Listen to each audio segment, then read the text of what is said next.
अस्सलाम वालेकुम नाजरीन, मैं शेख शाकिर, आप देख रहे हो इकरा खबरनामा।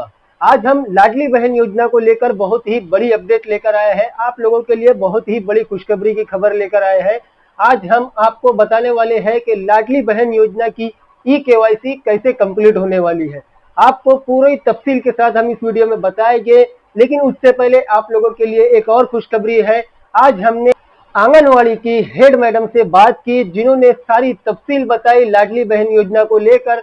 जो 26,34,000 महिलाएं अपात्र करार दी गई थी, उन्होंने उनकी अपात्रता की सारी वजह भी बताई, किस वजह से उनको अपात्र करार दिया गया है और उसका हल कैसे होगा और वो अभी किस प्रोसेस से गुजर रहे हैं। जैसा कि मैंने पिछली वीडियो में बताया था कि उन सभी लाड़की बहनों का फिर से सर्वे होगा और जो हकीकत में पात्र पाई जाएगी उनको इस योजना का फायदा फिर से चालू कर दिया जाएगा। तो ज्यादा देर नहीं करते हैं और आपको मैं मैडम की वीडियो बताता हूं। मैडम ने क्या कहा, वीडियो को पूरा देखिए। वीडियो आपके लिए बहुत ही इंफॉर्मेशन वाली होने वाली है और लास्ट में आपको ई-केवाईसी कैसे करना है मैडम ने ये भी बताया है। तो आप चाहो तो अपने हाथों से भी कर सकते हो या किसी ऑनलाइन सेंटर पर जाकर भी ई-केवाईसी करवा सकते हो। तो चलिए वीडियो को स्टार्ट करते हैं, लेकिन उससे पहले आप लोगों से मेरी एक रिक्वेस्ट है, अगर आप हमारे चैनल पर नए आए हो तो चैनल को सब्सक्राइब जरूर कर लीजिए। और तो चलिए वीडियो को स्टार्ट करते हैं, मैडम की जुबानी सुनते हैं। अस्सलाम वालेकुम। मैं आज यहाँ पर आपको चैनल के माध्यम से ये बताना चाहती हूँ, लाडली बहन योजना जो 2 महीने से कुछ लोगों का पैसा जो 1500 रुपया उनको बेनिफिट मिलता था लाडली बहन योजना के मार्फत से, बहुत सारी औरतों का, महिलाओं का वो ये पैसा नहीं आया। औरतें बहुत परेशान हैं, इधर उधर जा रही हैं कि हम लोग यहाँ फॉर्म भरेंगे, वहाँ फॉर्म भरेंगे। उनके गाइडेंस के लिए मैं बता दूं पहले कि सरकार ने सालाना 46,000 करोड़ रुपया मखसूस किया था कि लाडली बहन योजना को मिले। इसके लिए हर महिला को सालाना 18,000 रुपया उनको मिलेगा, लेकिन उनके कुछ लोगों को जुलाई महीने से अपात्र किया गया है। उसकी बहुत सारी वजूहात हैं।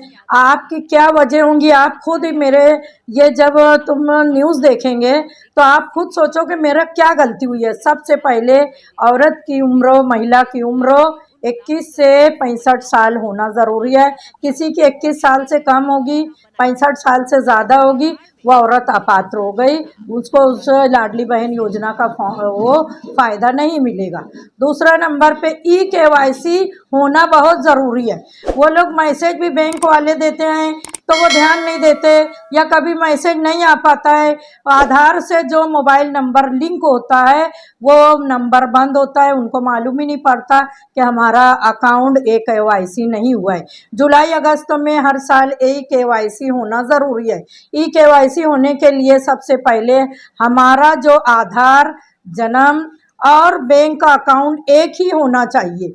अगर वो पहले ऐसा रहता था, लड़की की शादी नहीं हुई तो उनके वालिद के साथ में, उनके पिता के साथ में उनका अकाउंट खुला होता है। अब आधार बना है तो उनके हस्बैंड के नाम पे, आदमी के नाम पे आए। तो अब अपने को एक तो ई-केवाईसी सबसे पहले करना बहुत ज़रूरी है, क्योंकि हमारा अकाउंट दूसरे नाम से है और हमारा आधार अभी दूसरे नाम से। तो हमको सबसे पहले ई-केवाईसी करके हमको लिंक करना है। ई-केवाईसी बहुत बड़ी वजह है जो अपात्र किए हुए हैं उनको बेनिफिट नहीं मिल रहा है। अब बैंक वाले बोल देते हैं हो गया, लेकिन वो केवाईसी नहीं होता है। हमें ऑनलाइन सेंटर पे जाके हमको केवाईसी करना बहुत ज़रूरी है। दूसरी बात, अगर तुम्हारे औरत के नाम पर कोई 4 पहिया गाड़ी है, या तुम्हारी इनकम 2.5 लाख से ज़्यादा है, या तो तुमने ई-केवाईसी नहीं किया है, या तुमने कोई भी ऐसी गलत जानकारी दी है जो इस योजना में नहीं बैठती है, ये सब चीज़ें हमको सबसे पहले देखना बहुत ज़रूरी है। उसके बाद में जिनका जुलाई अगस्त में पैसा नहीं आया है, इधर उधर भाग रहे, ऑनलाइन सेंटर पे जा रहे, ग्रीवियंस में जाकर तकरार दाखिल कर रहे। ग्रीवियंस में उन्हीं लोगों की तकरार होगी, ग्रीवियंस में उन्हीं लोगों की तकरार होगी जो लोगों का आज तक 1 रुपया भी नहीं आया। वो जो किसी को आधार कार्ड बैंक से नहीं लिंक हुआ है, कभी अधूरी गलत जानकारी दी गई है, किसी और सरकारी योजना से अगर उसको फ़ायदा मिल रहा है तो भी उन लोगों का लाडली बहन योजना का फ़ायदा बंद हो जाएगा। सरकार इनकम सर्टिफिकेट जो मांगती है वो 2.5 लाख से ज़्यादा नहीं दिया गया होगा तो, या सरकार अब हर डिपार्टमेंट में जांच कर रही है कि इनको किसी और डिपार्टमेंट से लाभ तो नहीं मिल रहा है।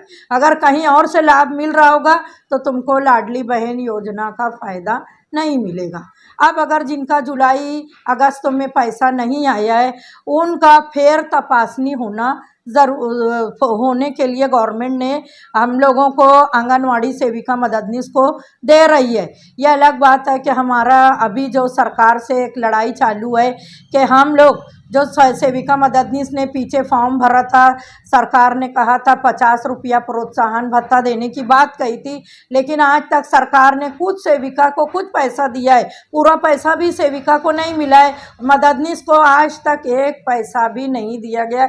इसलिए सेविका मददनीश ने यह फेर तपासनी का काम लेने से इनकार किया है।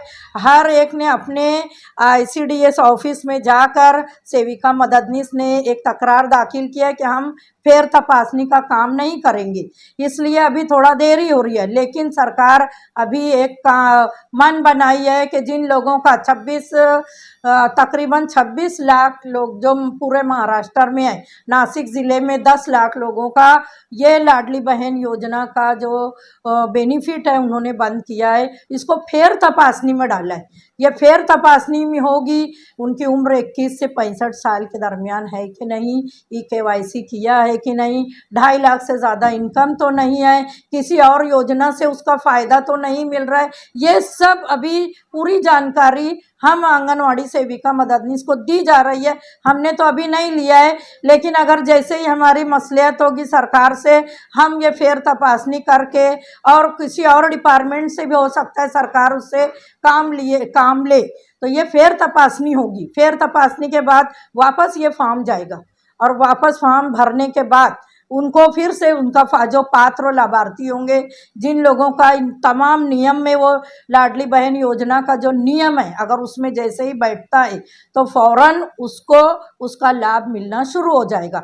जिनको आज तक यानी फॉर्म भरा गया था और आज तक 1 रुपया भी नहीं मिला है, आज तक एक किस्त भी नहीं मिली है, वो लोग ग्रीवियंस जो हमारा वेबसाइट है, वेबसाइट में एक तकरार में ग्रीवियंस है, यानी वो ग्रीवियंस में जाकर उन लोगों की तकरार सबमिट होगी। लेकिन जिनका अभी जुलाई और अगस्त 2025 से ही पैसा नहीं आ रहा है, उनका ग्रीवियंस में सबमिट नहीं हो रहा है। वो लोग हैरान है, इधर उधर जा रहे हैं, इस सेंटर पे, ऑनलाइन सेंटर पे, वहाँ भरा जा रहा है फॉर्म। मैं आपको बता दूं कि वो फॉर्म नहीं भरा जाएगा, वो फॉर्म उन्हीं लोगों का भरा जाएगा जिनकी एक किस्त भी नहीं मिली है, और जिन लोगों को अभी किस्त जुलाई अगस्त से बंद हुई है उनका फेर तपासनी होगा। फेर तपासनी के बाद ही आपका पैसा आपके अकाउंट में आएगा। अगर आपको चेक करना है तो KYC करना ज़रूरी है। ऑनलाइन सेंटर से भी आपका KYC होगा। उसके लिए मैं आपको गाइडेंस कर दूं ऑनलाइन सेंटर वालों को कि आप लोग ये जो मैं दे रही हूँ उसके ऊपर www.npci.org.in ये वेबसाइट ओपन करना है। इसके बाद कंज्यूमर आएगा, इस पर क्लिक करें, नया पेज ओपन होगा, बेस आएगा, फिर भारत आधार सेंडिंग इनेबल पर जाएंगे, आधार सेंडिंग फॉर्म ओपन हो जाएगा। इस पर आधार नंबर, बैंक अकाउंट नंबर डालना होगा। इसके बाद कैप्चा डाल के कैप्चा के बाद प्रोसीड बटन दबाना होगा। उसके बाद आधार कार्ड से जुड़ा हुआ मोबाइल नंबर पर OTP आएगा। OTP आने के बाद सबमिट पर क्लिक करना होगा। क्लिक करने के बाद आपका आधार बैंक अकाउंट से लिंक हो जाएगा। ये ऑनलाइन सेंटर से भी हो सकता है, बैंक से भी हो सकता है। तो अगर आपको चेक करना है जिनका पैसा चालू है, जिनका बंद हो गया है, वो पहले आधार कार्ड और बैंक को लिंक कराना बहुत ज़रूरी है। आप लोग तो नाजरीन, अभी आप मैडम को सुन रहे थे, आपने देखा कि मैडम ने कितनी सिंपल और सरल भाषा में आप लोगों को सारी चीजें समझा दी है कि आपको अपात्र क्यों करार दिया गया है और आपका फायदा क्यों बंद है। और रही KYC की बात, तो आपकी KYC किस तरह मुकम्मल होगी मैडम ने आपको ये भी बता दिया है। तो जल्दी से जाइए और अपनी KYC कंप्लीट करवाइए।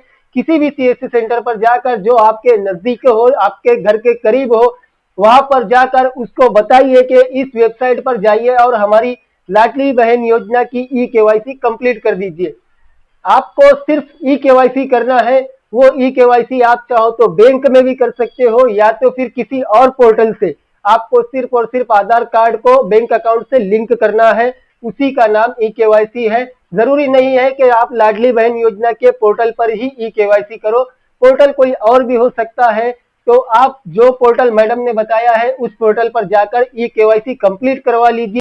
अगर आप पात्र हो तो आपको इस योजना का फायदा मिलना स्टार्ट हो जाएगा, लेकिन शर्त ये है आपकी ई-केवाईसी कंप्लीट होना चाहिए। तो नाजरीन, ये थी लाडली बहन योजना को लेकर एक बहुत ही बड़ी अपडेट। आपको अगली वीडियो किस टॉपिक पर चाहिए, आपको क्या परेशानी है, आप हमें बता सकते हो। हम इंशाल्लाह कोशिश करेंगे कि आपको अगली वीडियो उसी टॉपिक पर मिले। तो कमेंट सेक्शन में बताइए आपको किस टॉपिक पर वीडियो चाहिए। आज के लिए बस इतना ही, मिलते हैं फिर एक और नई वीडियो के साथ। तब तक के लिए अल्लाह हाफिज।